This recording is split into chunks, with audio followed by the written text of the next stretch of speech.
तो पिछले कुछ घंटों में इंडियन फिल्म इंडस्ट्री से काफी कुछ नई खबरें बाहर आई हैं। कुछ अपकमिंग मूवीज को लेकर, कुछ बड़े मूवीज को लेकर काफी कुछ अपडेट्स आए हैं। चाहे बात टॉक्सिक की हो या वाराणसी मूवी की हो जिसका अपडेट खुद प्रियंका चोपड़ा ने दिया है, या फिर धुरंधर से रिलेटेड बात कर ले तो काफी कुछ नए अपडेट्स बाहर आए हैं। तो सबसे पहले बात कर लेते हैं रॉकिंग स्टार यश के मच अवेटेड फिल्म टॉक्सिक की। लेकिन उससे पहले चैनल पर अगर आप नए हो तो सब्सक्राइब जरूर कर देना। सो टॉक्सिक ने अपना तबाही सॉन्ग रिलीज कर दिया है। अब यहाँ पर बहुत सारे लोगों ने ये एक्सपेक्टेशन बना के रखा था कि भाई इसका वीडियो सॉन्ग आएगा। काफी सारे लोगों का कहना है कि भाई जिसने हमारे साथ स्कैम कर दिया सिर्फ पोस्टर सॉन्ग रिलीज करके। लेकिन मुझे शुरू से ही पता था कि भाई पोस्टर सॉन्ग ही आएगा, क्योंकि मेकर्स ऑडियंस के क्यूरियोसिटी को क्यों ही तोड़ना चाहेंगे। क्योंकि अगर वीडियो सॉन्ग रिलीज होता है तो मूवी से रिलेटेड काफी कुछ चीजें बाहर आ जाती हैं, काफी सारे क्लूज बाहर आ जाते हैं। उस गाने को ही देखकर मूवी अच्छी है या नहीं अच्छी है ये सारी बातें होने लगती हैं। एक्टर्स के एक्टिंग स्किल्स को भी जज किया जाता है। और अगर सामने धुरंधर जैसी फिल्म खड़ी है तो कोई क्यों ही रिस्क लेना चाहेगा। गीतू मोहनदास और यश को इंडियन ऑडियंस के बारे में काफी कुछ पता है। उनको पता है कि उनकी एक गलती उनके लिए काफी ज्यादा भारी पड़ सकती है। उनको पता है कि धुरंधर यहाँ पिच पर सेट है, वो जिस बॉल को छू देगा वो बाउंड्री पार जाना ही है। वो चाहे पोस्टर लाए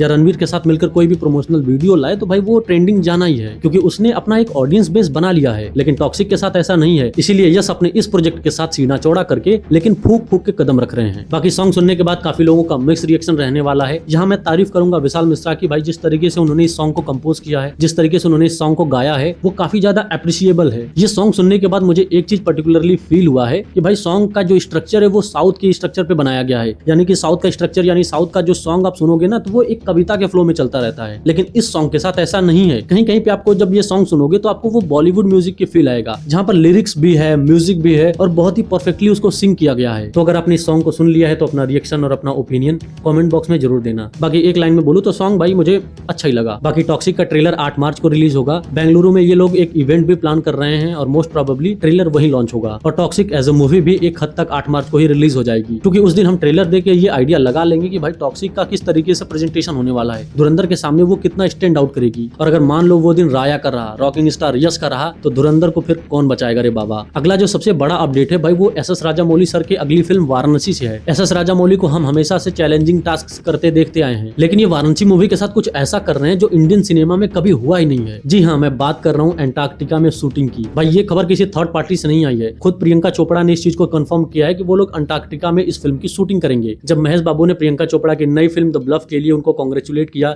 उनको एक तरीके से शुभकामनाएं दी, तब प्रियंका चोपड़ा ने इस चीज को लेकर अनाउंसमेंट किया, थैंक यू बोलते हुए महेश बाबू को कि भाई हम अपनी जो शूटिंग है वाराणसी मूवी की वो कहीं न कहीं हम अंटार्कटिका में करने वाले हैं। अब तक हम S S. Rajamouli versus this, S S. Rajamouli versus that करते आ रहे थे, लेकिन मुझे नहीं लगता कि भाई इस पर्टिकुलर सीन को शूट करने के बाद, ऐसे हार्श क्लाइमेट से हमें विजुअल्स देने के बाद एस.एस. राजामौली की कंपैरिजन किसी भी इंडियन डायरेक्टर से हो सकता है, क्योंकि उनका लेवल ही भाई बहुत ऊपर चला जाएगा। और अगर ऐसा हुआ तो पूरे वर्ल्ड में वाराणसी 5वीं फिल्म बन जाएगी जो अंटार्कटिका में शूट हुई हो, और ऐसा करने वाली ये पहली इंडियन फिल्म बन जाएगी। सो वाराणसी मूवी से तो अब एक्सपेक्टेशन एकदम हाई हो चुकी है। बात करें अगर धुरंधर 2 की, यानी धुरंधर द रिवेंज की, तो भाई इसका ट्रेलर 3 मार्च को आ सकता है, होली के एक दिन पहले। और टॉक्सिक के जैसे इसका कोई इवेंट वगैरह प्लान नहीं किया गया है, और प्लान करने की कोई जरूरत भी नहीं है, क्योंकि जिस तरीके से धुरंधर ने अपने ऑडियंस बेस को बना लिया है उसको किसी भी तरीके की मार्केटिंग की जरूरत ही नहीं है। तो भाई पैसा वेस्ट करने का तो कोई मतलब ही नहीं बनता। वहीं टॉक्सिक को अभी भी अपना बेस बनाना है, तो भाई आपको बहुत सारी चीजें टॉक्सिक से रिलेटेड, चाहे वो न्यूज अपडेट्स हो, चाहे आपको पीआर कैंपेन हो, बहुत सारी चीजें अभी देखने को मिलेंगी। लेकिन धुरंधर बहुत ही स्लोली आगे बढ़ेगा, क्योंकि वो इस पिच पर सेट हो चुका है। कुछ रिपोर्ट के मुताबिक धुरंधर 2 के मेकर्स 2 हफ्ते पहले ही एडवांस बुकिंग स्टार्ट कर देंगे। ऑफर्स का सहारा लेकर काफी अच्छा कलेक्शन करने की कोशिश करेंगे, और इन लोगों के पास वो अपॉर्चुनिटी है भी कि वो इंडियन टाइटल के साथ सबसे ज्यादा प्री रिलीज कलेक्शन करने वाले पहली फिल्म बन जाए। और जिस हिसाब से उसका हाइप बना हुआ है, कुछ कहना ही बेकार है, मतलब कुछ भी हो सकता है। बाकी अभी कुछ हो ना हो, 19 मार्च को बहुत कुछ होने वाला है। सो आप क्या देखने जाओगे, टॉक्सिक या धुरंधर, या मेरी तरह दोनों? कमेंट में जरूर बताना।